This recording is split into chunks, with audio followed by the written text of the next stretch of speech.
وأضاء للدنيا طريقا مشرقا وهدى من الرحمن يهدينا به للصالحات وللمكارم والتقى. السلام علیکم ورحمۃ اللہ وبرکاتہ. بسم اللہ الرحمن الرحیم. الحمد للہ الذی نزل الفرقان علی عبده لیکون للعالمین نذیرا والصلاة والسلام علی نبینا محمد وعلی آلہ وصحبہ اجمعین. اما بعد، رب اشرح لی صدری ویسر لی امری واحلل عقدۃ من لسانی یفقہوا قولی. شروع کرتی ہوں اللہ کے نام سے جو بڑا مہربان نہایت رحم کرنے والا ہے. انشاءاللہ آج کے درس نمبر 256 میں سورۃ یاسین آیت نمبر 81 سے آیت نمبر 83 تک کی شرح اور ترجمہ سماعت فرمائیں گے. تو شروع کرتے ہیں. اعوذ باللہ من الشیطان الرجیم.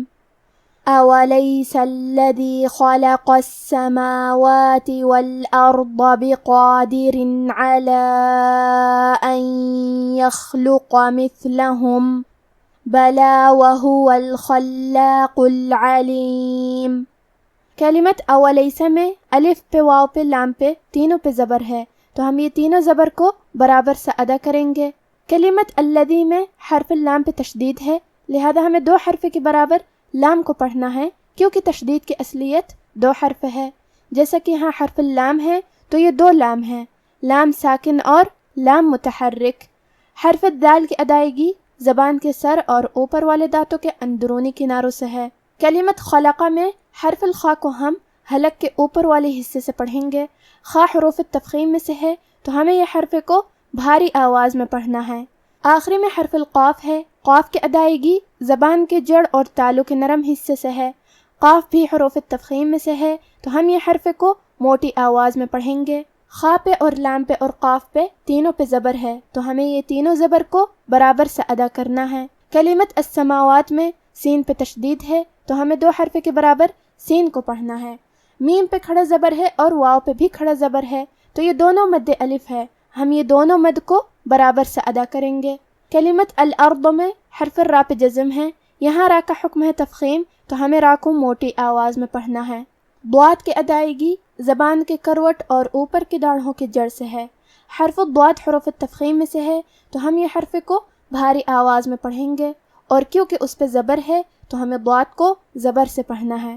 کلمت بقادرین میں حرف القاف کو موٹی آواز میں پڑھیں گے، کیونکہ اس پہ کھڑا زبر ہے تو یہاں مد الف ہے، اور مد الف اپنے پیچھے والے حرف کا حکم لیتا ہے تفخیم میں اور ترقیق میں، لہذا ہمیں مد الف کو بھی بھاری آواز میں ادا کرنا ہے.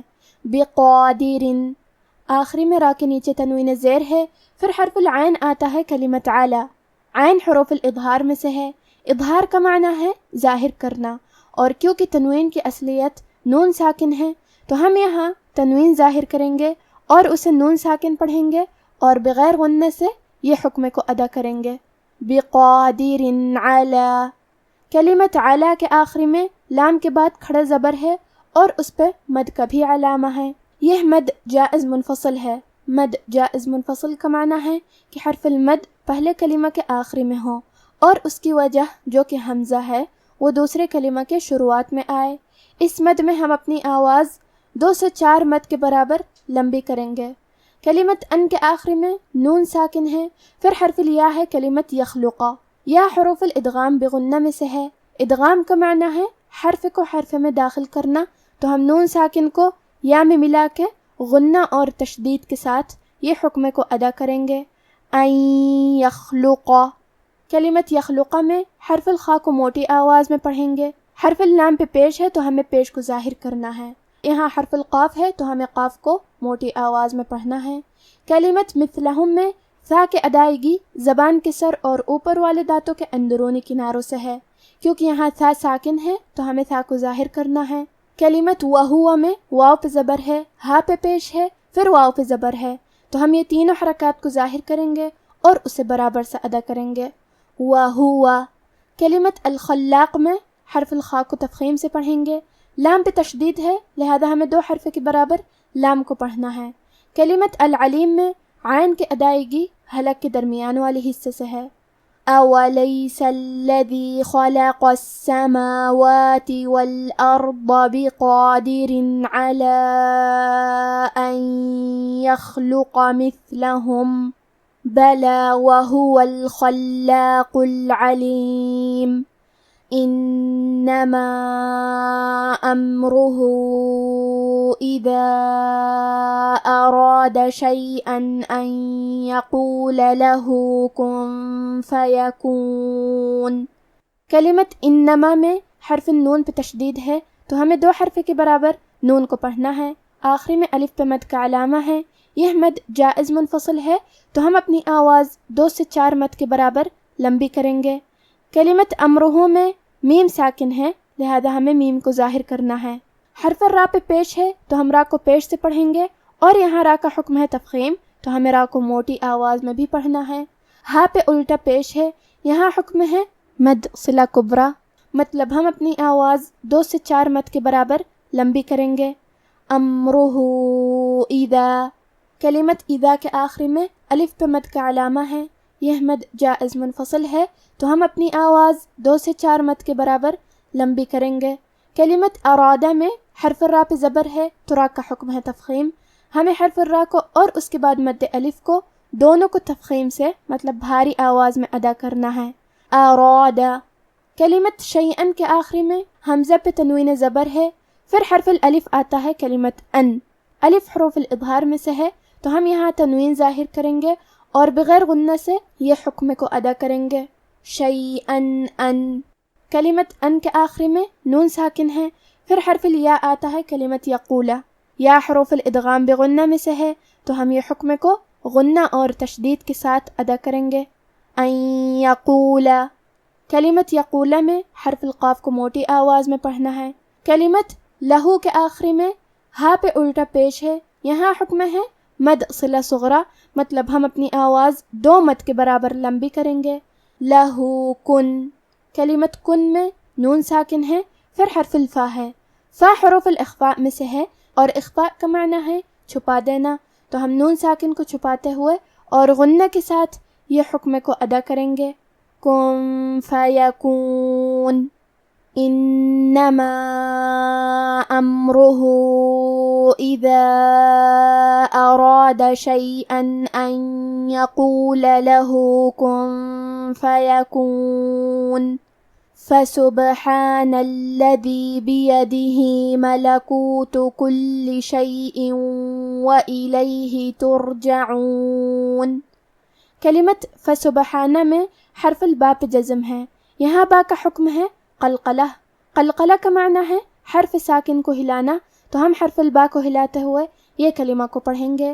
فسبحانہ، ہا کی ادائیگی حلق کے درمیان والے حصے سے ہے، کیونکہ ہا پہ کھڑا زبر ہے تو یہاں مد الف ہے، ہمیں مد الف کو ظاہر کرنا ہے۔ کلمت بیدہ میں با کے نیچے زیر ہے، یا پہ زبر ہے اور دال کے نیچے زیر ہے، تو ہم یہ تینوں حرکات کو ظاہر کریں گے اور اسے برابر سے ادا کریں گے۔ بیدہ، آخری میں ہا کے نیچے کھڑی زیر ہے، یہاں حکم ہے مد صلہ صغریٰ تو ہم اپنی آواز 2 مد کے برابر لمبی کریں گے۔ بیدہ ملکوت، کلمت ملکوت میں آخری میں تا پہ پیش ہے تو ہمیں تا کو پیش سے پڑھنا ہے۔ کلمت کلی میں لام پہ تشدید ہے تو ہم 2 حرف کے برابر لام کو پڑھیں گے، اور کیونکہ تشدید زیر کا ہے تو ہمیں زیر کو ظاہر کرنا ہے۔ کلمت شیئن کے آخری میں حمزہ کے نیچے تنوین زیر ہے، پھر حرف الواو ہے کلمت وإلیہ، واو حروف الادغام بغنہ میں سے ہے تو ہم یہ حکم کو غنہ اور تشدید کے ساتھ ادا کریں گے۔ شیء وإلیہ، کلمت ترجعون میں حرف را کو تفخیم سے پڑھیں گے۔ فسبحان الذی بیدہ ملکوت کل شیء وإلیہ ترجعون۔ اب آپ ان آیتوں کی تلاوت تجوید کے ساتھ سماعت فرمائیں۔ اعوذ باللہ من الشیطان الرجیم۔ أوليس الذي خلق السماوات والأرض بقادر على أن يخلق مثلهم بلى وهو الخلاق العليم إنما أمره إذا أراد شيئا أن يقول له كن فيكون فسبحان الذي بيده ملكوت كل شيء وإليه ترجعون۔ بھلا جس نے آسمانوں اور زمین کو پیدا کیا، کیا وہ اس بات پر قادر نہیں کہ ان کو پھر ویسے ہی پیدا کر دے؟ کیوں نہیں؟ اور وہ تو سب کچھ پیدا کرنے والا کامل علم والا ہے۔ اس کی شان یہ ہے کہ جب وہ کسی چیز کا ارادہ کرتا ہے تو اس سے فرما دیتا ہے کہ ہو جا، تو وہ ہو جاتی ہے۔